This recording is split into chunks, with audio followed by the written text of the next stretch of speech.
Hola, buenos días. Mi nombre es Begoña Aydos y hoy vengo a hablarles de mi libro titulado El ordenador invisible. Bueno, como ustedes pueden ver en el libro, la introducción trata de que cuando vemos un esfero, un lapicero o un libro en un aula de clase, para nosotros es muy normal, es algo muy invisible. Pero cuando vemos un ordenador, decimos, bueno, ¿y para qué es esto? ¿Para qué lo necesitamos? ¿Para qué lo utilizamos? Entonces, en mi libro yo les quiero hablar de la problemática que trae el ordenador cuando llega a las escuelas. Porque para los profesores mismos es muy difícil aprender a utilizarlos. Para ellos esto era algo muy nuevo. Inclusive con los ordenadores trataron de reemplazarlos a ellos, pero no se pudo porque los mismos profesores ni siquiera sabían manejarlos ni enseñar a los niños cómo manejarlo, porque ellos no sabían nada. Les voy a hablar un poco del capítulo 1, que es la instrucción de los ordenadores a las escuelas. Bueno, cuando los ordenadores llegaron a las escuelas, esto llegó con un fin más que todo político y económico de los países desarrollados más que todo.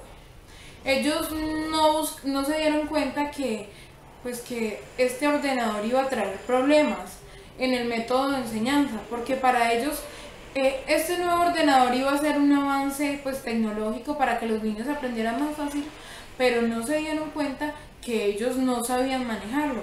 Era muy complicado manejarlo. Hubo negación y rechazo para el ordenador. Entonces, ¿qué hicieron? Trataron de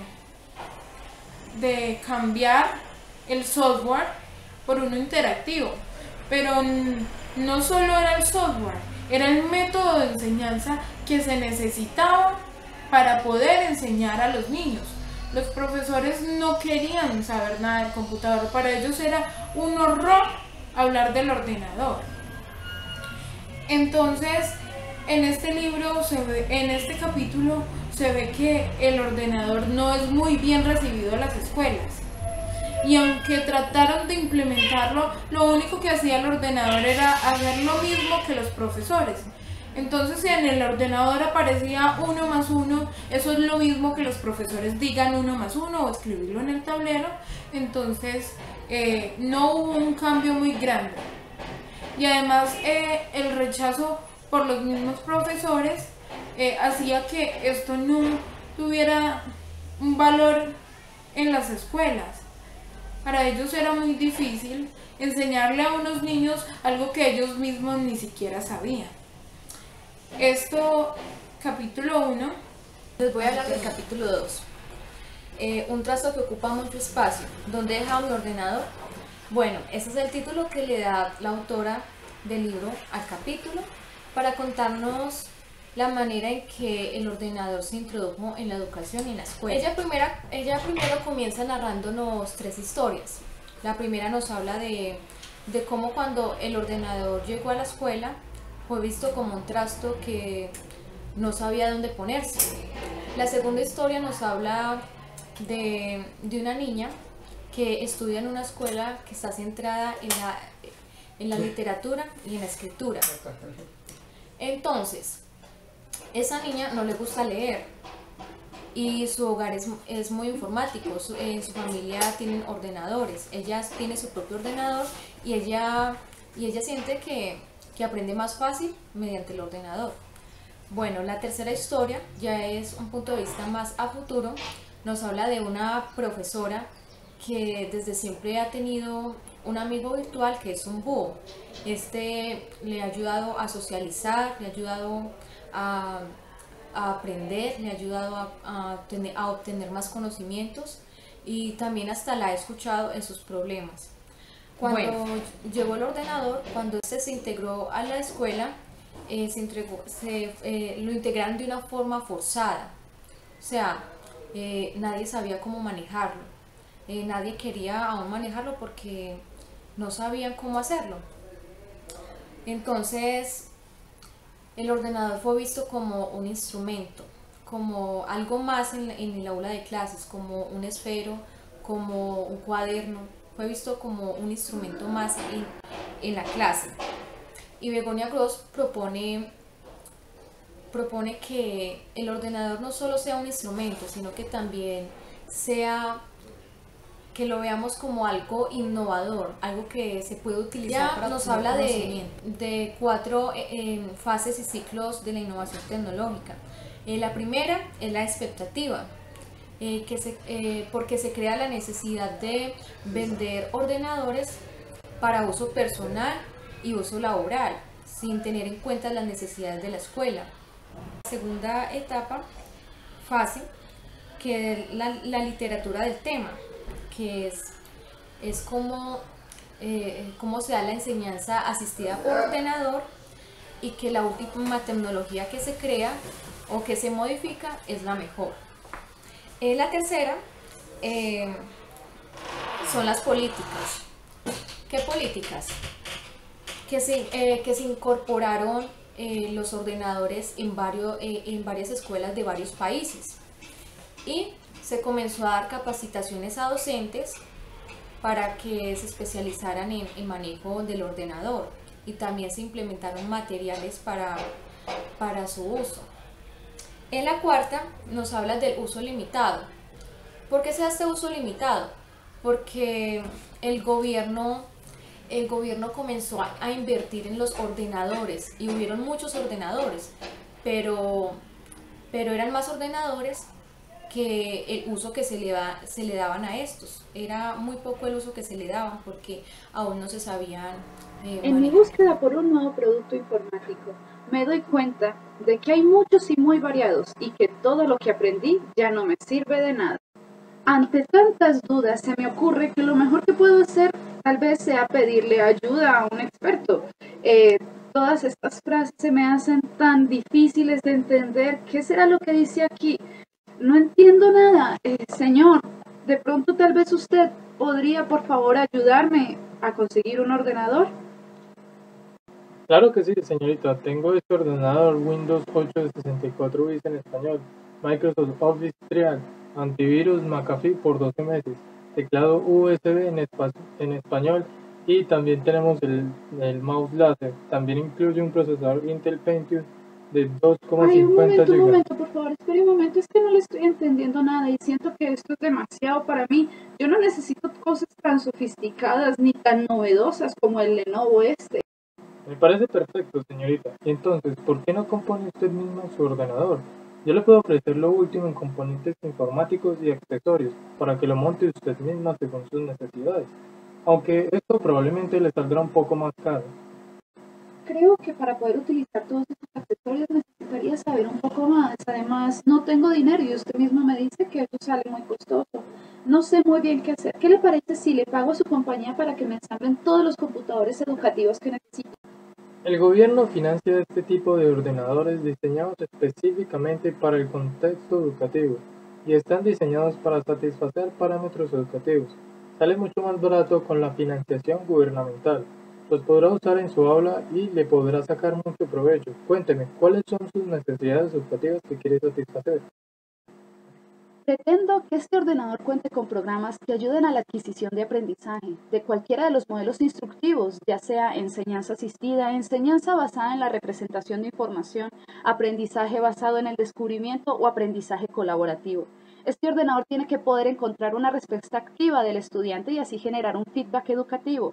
Por esto, he de ser consecuente con la utilidad final de este ordenador, y a la hora de clasificarlo tengo que ver qué tipo de producto es, puesto que podría contar con softwares con fines instructivos como programas de aritmética, o con softwares diseñados para permitir el acceso a la información, ya sabe, tal vez una base de datos, o quizás cuente con softwares que no tienen un contenido específico, pero permitirían desarrollarlo, centrado, no sé, en desarrollar estrategias, o tal vez algún juego, tal vez un programa con fines comunicacionales como el acceso a foros privados o a redes de intranet.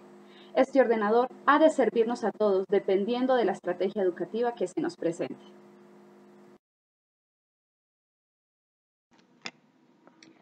Mis temores no tenían nada que ver con el tópico tan usual de la sustitución laboral de los hombres por las máquinas. Mi miedo tenía mucho que ver con la ignorancia al no creerme capaz de controlar la máquina. Era miedo a hacer el ridículo. Marta Zaragoza. El capítulo 4 del ordenador invisible nos habla acerca de los ordenadores como provocadores de emociones. Desde el punto de vista educativo, es decir, cuando estamos evaluando el ordenador como herramienta educativa, no solo se evalúa desde las argumentaciones netamente racionales, sino que se tiene en cuenta el aspecto emocional que puede provocar esta herramienta ante un profesor. Entonces decimos que el ordenador tiene una relación directa con las diferentes actitudes que toma el profesorado. Ahora bien, hay que tener en cuenta que esa actitud que toma el docente ante la herramienta tendrá un impacto positivo o negativo sobre el uso que los estudiantes pueden darle. Entonces veremos que las actitudes del profesorado estarán directamente relacionadas con la creencia que se tenga si son beneficiosos o no los ordenadores en la educación y cómo implica este en el cambio de la escuela. De aquí nace dos grandes vertientes de estudios. Estas son la tecnofobia y la tecnofilia. La tecnofobia nos habla por su lado de aquellas personas que tienen un fuerte rechazo ante el uso de los ordenadores en cualquier ámbito de la vida, pues dicen que los ordenadores tienen un alto riesgo ante los valores sociales. Por su lado, la tecnofilia, pues como su nombre lo indica, es la familiaridad con esta herramienta y dicen que es el método o es el medio de salvación de la educación. Ambas posiciones son bastante extremistas y hay que tener en cuenta que la ventaja o desventaja que presenta el ordenador en el uso de la educación en un ámbito educativo está netamente ligado con la manera en que sea una herramienta para cumplir el objetivo educativo, para que el estudiante obtenga el conocimiento necesario y no está relacionado con el beneficio o la desventaja. Finalmente, pues nacen unos cuestionamientos ante el uso de los ordenadores en la escuela. Estos cuestionamientos finales serían: ¿el ordenador sustituye al docente o el docente sigue teniendo ese papel importante en la educación? Otra de las cuestiones finales sería: ¿rompe esquemas las tecnologías en la sociedad? Es decir, ¿marcan las brechas sociales o es un medio para unificar la sociedad y hacerla más justa? ¿Cómo enfrentan las generaciones antiguas estas tecnologías y las nuevas generaciones la familiaridad, donde vemos enfrentada precisamente la tecnofobia y la tecnofilia frente a esa experiencia personal y anterior que haya tenido cada persona? Entonces, el capítulo 4 finaliza con una reflexión bastante importante, y es que más allá de la profesión está la persona como tal, y esto va directamente relacionado en los beneficios que puedan traer las tecnologías a la sociedad y más explícitamente El capítulo 5 del ordenador invisible de Begoña Grosalvat nos habla de unas posturas que se plantean a raíz de si se aprende o no con el uso de los ordenadores, pues esto ha generado mucha controversia para algunos autores, ya que algunos de estos piensan que los medios informáticos son indispensables para el proceso de enseñanza-aprendizaje, mientras que otros piensan lo contrario, pues cada vez que surge una nueva tecnología surgen nuevos interrogantes acerca de ella difícilmente responder. Ya en un segundo plano se dan una serie de atributos de los medios informáticos, como lo son los integradores de diversas notaciones simbólicas, dinámicos e interactivos, que nos permiten tener una mejor visibilidad y conocimiento a partir de imágenes reales e imaginarias mostradas. Ya para finalizar, durante años se han hecho miles de investigaciones sobre el uso del ordenador en las escuelas, pero han sido tantas las investigaciones realizadas por distintos autores que no se le ha dado mayor trascendencia a estas. El capítulo 6 del ordenador invisible nos habla acerca de la apropiación del ordenador en la cultura escolar. Entonces, entenderemos que la visibilidad del ordenador se produce cuando estamos preocupados por el dominio de la máquina. Y la preocupación fundamental es la propia práctica educativa, es decir, lo que le preocupa al docente en sí es cómo esa herramienta va a ayudar a cumplir su objetivo con el proyecto institucional y para que efectivamente los alumnos obtengan el aprendizaje necesario.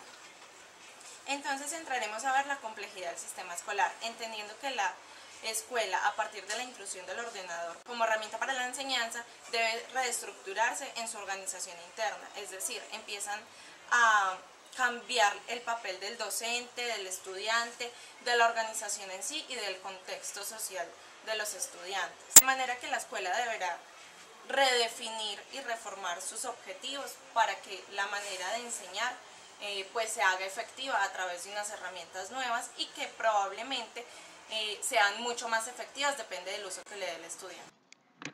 Son más las cosas que nos atemorizan que las que nos atormentan, y sufrimos más a menudo por lo que nos imaginamos que por lo que sucede en realidad.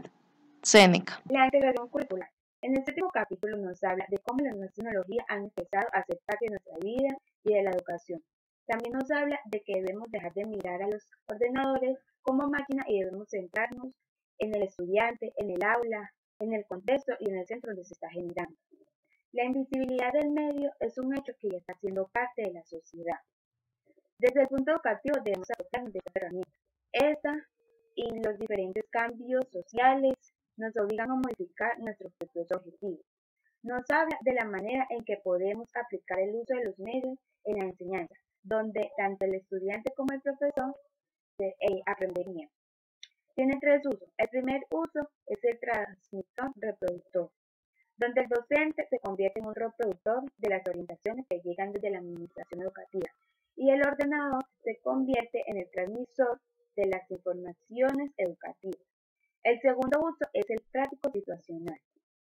Es el significado que le damos a un hecho de situación social. Es el hecho de interpretarlo dentro de un marco donde se ha generado.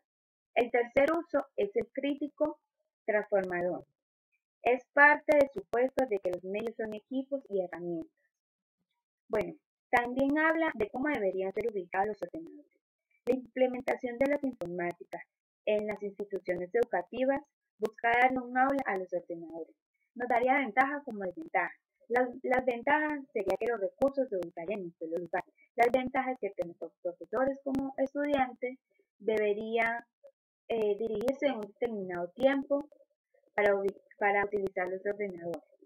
Luego habla de los recursos y medios, los cuales han modificado el papel del profesor, ya que este debe ser ahora seleccionador y gestor de los mismos. Para terminar este capítulo, habla de una gran fuente de recursos hoy en día, que es la Internet, haciendo una categorización de buscadores, intercambios de experiencias en la red, recursos educativos, enseñanzas primaria, secundaria y educación especial.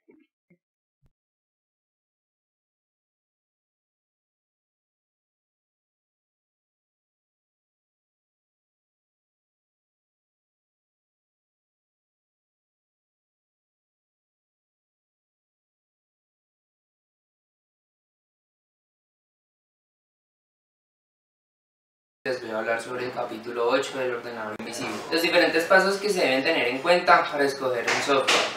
La revisión, la selección y la evaluación. Sobre las características es la función de la revisión, ya que las características del producto proporcionado requieren información que tienen que llevar a cabo. La selección se encarga de los criterios de ayuda para escoger un software antes de su uso con los alumnos. La evaluación suele tener lugar durante la elaboración del programa después de su producción. Uno de los métodos son las plantillas. Para la obtención y clasificación del software se dividen en dos aspectos, el aspecto técnico y el pedagógico. Los técnicos requieren el hardware que es necesario para el propósito que voy a tener para con el ordenador. Los pedagógicos, el objetivo general del programa y específicos del tema. Requiere del alumno y contenidos del programa. En este capítulo nos replantea los aspectos del software. Estos tipos de software son instructivos como tanto vacíos, de desarrollo de estrategias de comunicación y programas de consulta. El docente aparta el espacio para que se lleven a cabo estas actividades. El programa de estudiante, donde genera autonomía. El docente estudiante decide cuándo intervenir en las falencias que tenga el estudiante. El programa grupo de estudiantes genera ciertas estrategias con el fin de facilitar la tarea en el grupo. Bien, debemos resaltar que los niños entre los 3 y los 6 años, ya que la mayoría de software para adolescentes son los videojuegos. Según Begoña Gross Salvat, también deben ser implantados con métodos de estudio Para escoger estos juegos pedagógicos también hay que tener en cuenta las instrucciones de venta y los métodos. Les voy a hablar del capítulo número 1 del ordenador invisible de Begoña Grosz, titulado La selección de los métodos. En este capítulo la autora recalca que el valor y la eficacia del producto informático no depende solo del medio, sino sobre todo del método. Este capítulo se centra en los diferentes aspectos que puede adoptar un profesor al momento, dependiendo del método seleccionado, y también de los diversos enfoques que podemos utilizar teniendo en cuenta los objetivos propuestos. El método es un mediador entre los medios disponibles y los objetivos propuestos. La decisión de los métodos a usar ha de estar de acuerdo con las metas educativas previstas. Aquí es donde el profesor pasa de ser transmisor del conocimiento a ser un mediador y un facilitador del aprendizaje. Bueno, los papeles que puede cumplir un profesor son 5. El primero es profesor como proveedor de recursos, que se trata de seleccionar materiales y adaptarlos a su contexto. El segundo es el profesor como organizador, que es donde el profesor organiza los horarios, por decir así, los horarios de los estudiantes, de cada cuánto se pueden demorar manejando un programa. El tercero es el profesor como tutor, donde todo gira alrededor del software, donde el programa es el transmisor del conocimiento, no el profesor. El profesor solo interviene si el estudiante lo requiere. El cuarto es el profesor como investigador, y el quinto el profesor como facilitador. El objetivo fundamental es hacer que el alumno aprenda, hacer que el alumno entienda. Bueno, los enfoques son más. El primero es la presentación, y su objetivo es utilizar el ordenador como herramienta de apoyo para presentar cierta información al alumno. El segundo es la práctica y la ejercitación, donde se usa el ordenador para desarrollar destrezas. El tercero es el tutorial, donde se usa para la transmisión del contenido al estudiante. El cuarto, la simulación, donde el objetivo general es analizar situaciones complejas. El quinto, el descubrimiento, donde es aprendizaje inductivo, que es donde el alumno guía su propio aprendizaje. El otro es la resolución de problemas, donde se desarrollan habilidades para resolver problemas. Otro enfoque sería la cooperación, que es donde se hacen trabajos grupales o donde hay muchas personas pues buscando un mismo objetivo. Y por último está aprender jugando, que es donde se usan los juegos de los ordenadores para lograr un desarrollo de aspectos motivacionales. Bueno, les voy a hablar del capítulo número titulado A modo epílogo. En este la autora dice que el análisis de la influencia de las tecnologías de la información y la comunicación no pueden realizarse mirando solo los productos, sino que se debe tener una visión más amplia. El desarrollo de las tecnologías de la información y la comunicación permiten la creación de formas de aprendizaje más allá de las instituciones. Debido a esto, la escuela se enfrenta a un gran problema, ya que muchos critican su utilidad y su futuro. Algunos profesores también se ven afectados, ya que su papel de transmisores del conocimiento tiene los días contados. La autora también menciona en este capítulo que muchas personas ven a los profesionales de la educación como las personas que más obstáculos ponen ante los cambios y modificaciones. La autora en este momento recalca que mientras siga esta visión, poco se va a poder avanzar.